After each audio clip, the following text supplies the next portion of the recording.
Hello, hello. This is Drewski Live. Excuse the fan to my computer and the AC. I know you can hear it. It's unfortunate. But I am a Castlevania 64 speedrunner, currently fourth place on the leaderboard.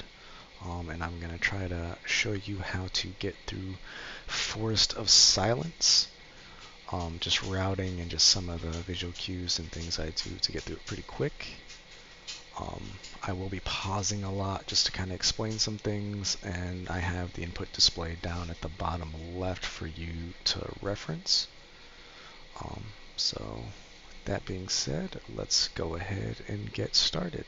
Now, I use the pink dress. The pink dress I use for visual cues later on in the game. Doesn't really matter here.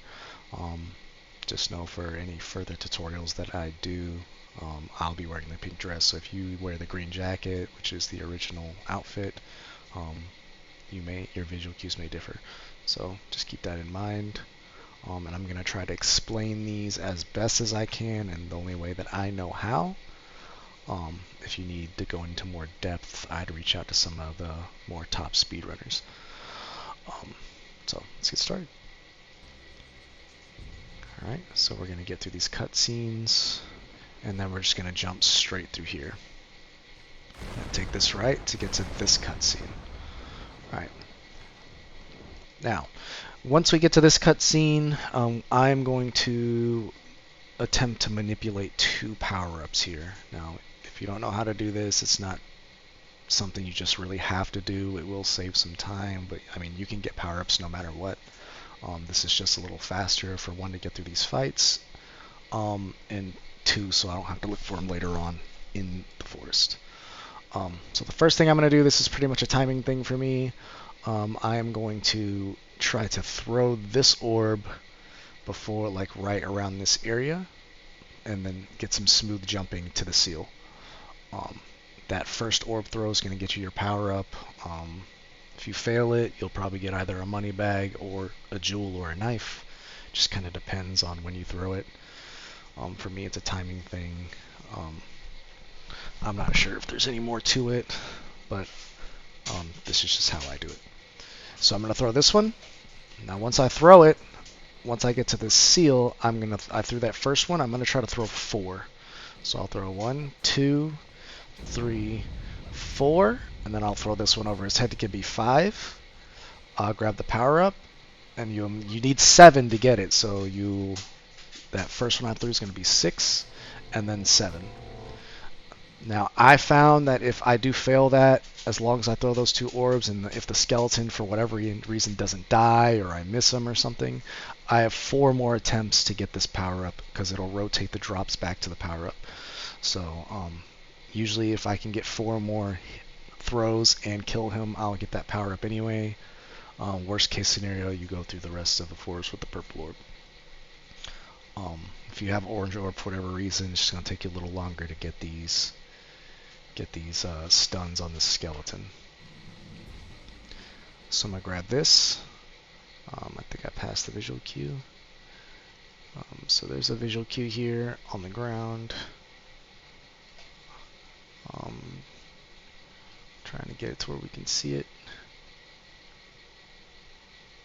Alright, so this white speck over here is the first visual cue to getting Bone Mom to come over here and get next to you. You're as close as you can get to her without her hitting you.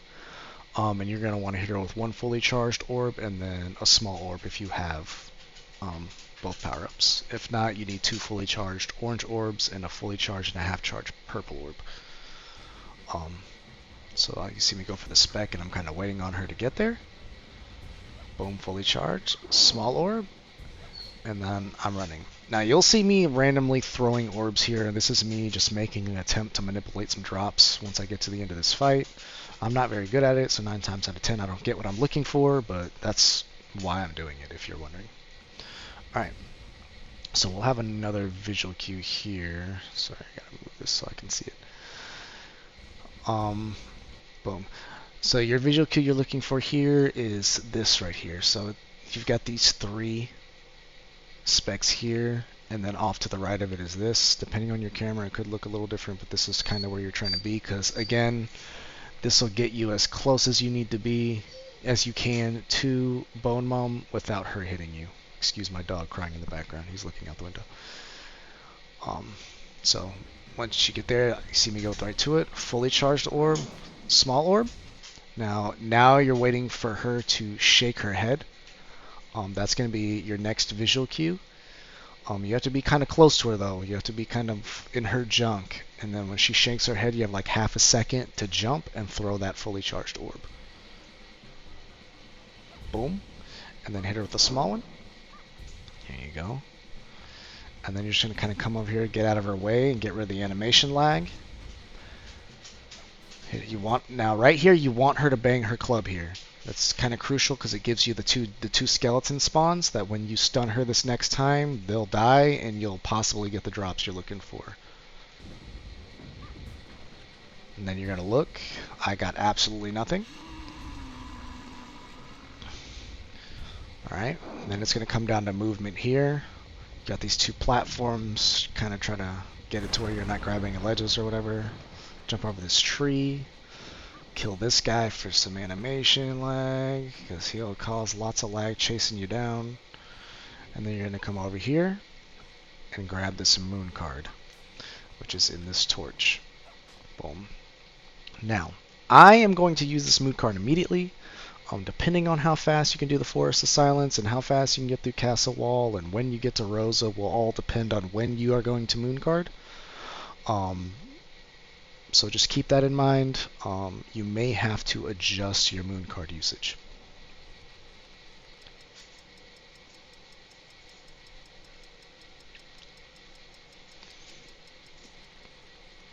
Alright, and then we're going to go for the sun card, which will be used once you get to Castle Center. Now, have you noticed, this tree here did not get struck by lightning. That's a time of day thing. I use my moon card immediately. The rain stops, so it doesn't get struck by lightning. Which obviously the lightning causes a lot of lag, and so does the rain. So just keep that in mind.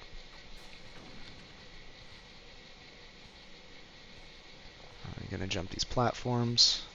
You're going to grab the switch. And as you grab the switch, you're going to start mashing start just to get through the cutscene so the bat doesn't bite you. Sometimes he will if you're not fast enough. Then you're going to hit this guy with an orb. You really want that orb to come around and hit this bat. If it doesn't, then you're going to have to melee it and kind of watch to see what the orb does. If it hits Were Tiger, just wait a little bit. Just wait out the stun animation before you jump. Boom, it hits him, and then I'm jumped.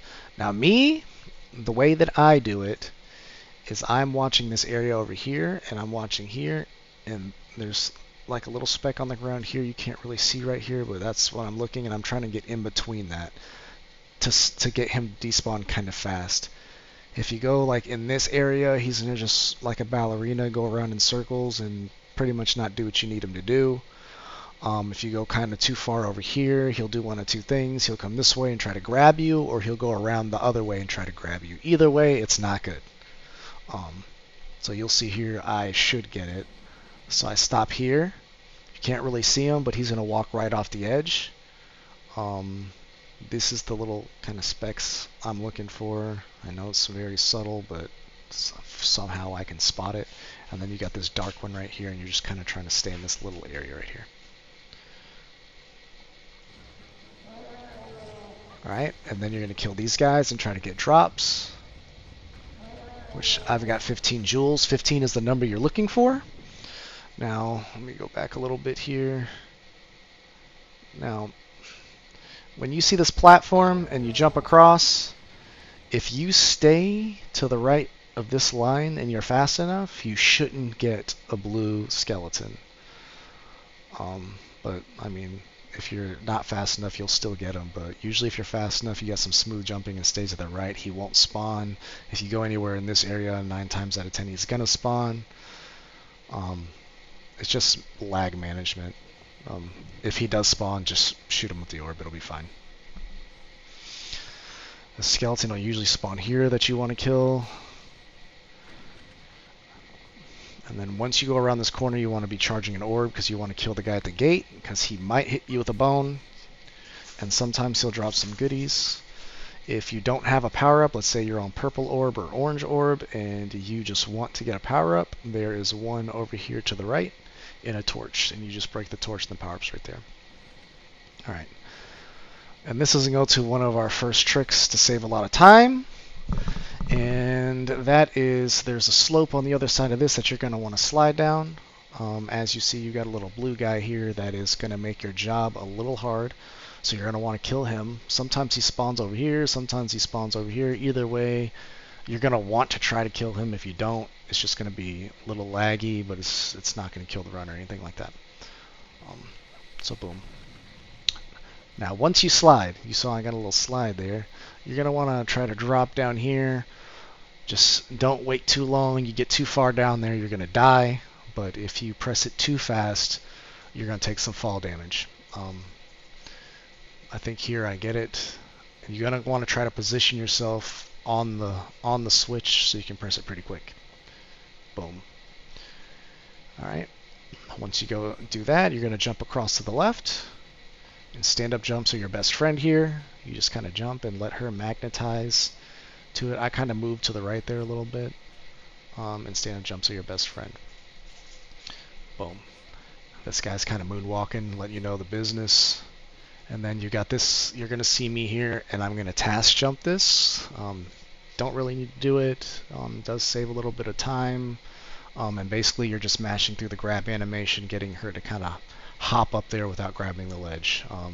Tiderium has a really good tutorial on his YouTube. For task jumps, I'm not really going to go over it, but you can do it with pretty much any ledge that you can get a running jump. Oh, well, a running ledge grab on it. You got to get a running jump and a ledge grab. I'm not getting too detailed with that, but you'll see it here. That's how I did it. Then you're going to want to grab this holy water. It's very crucial. If you don't have any jewels here, or you just need one small one to get to that 15, it's inside this torch right here. If I can get it to start. Alright, then you're going to go around this cliff. Your werewolf friend is going to try to nunchuck you. Well, I guess it's leg sweep you. You'll kill these two bats here. Smooth jumping will despawn the werewolf. Kill some more bats. Jump this platform. You may get a blue skeleton here, which you're going to want to kill. It's all lag management, and you're just making your way to this lever. It's very possible to get a blue skeleton here. You just kill him. Grab the lever. And then you're going to start making your way back to where Bone Bomb 2 is. Now, I'm going to pause here. Here, actually. Now, you'll see this little cliff over here that I am about to perform a slope jump on. This literally saves 0 time. It's all for, well, I think it saves maybe a second. But it's all for swag and to look cool while you're doing it. I recommend just jumping over here and jumping the platforms. You can watch me do this, watch my input display, teach yourself how to do it to look cool, but I don't recommend it. Because if you fail, you will die. Now, if for whatever reason you only have 5 jewels, or no jewels at all, I'm about to demonstrate that this rock right over here has everything you need to get to the next level. It also has a power-up. It also has a sack of money that you really don't want. Not for this speedrun anyway.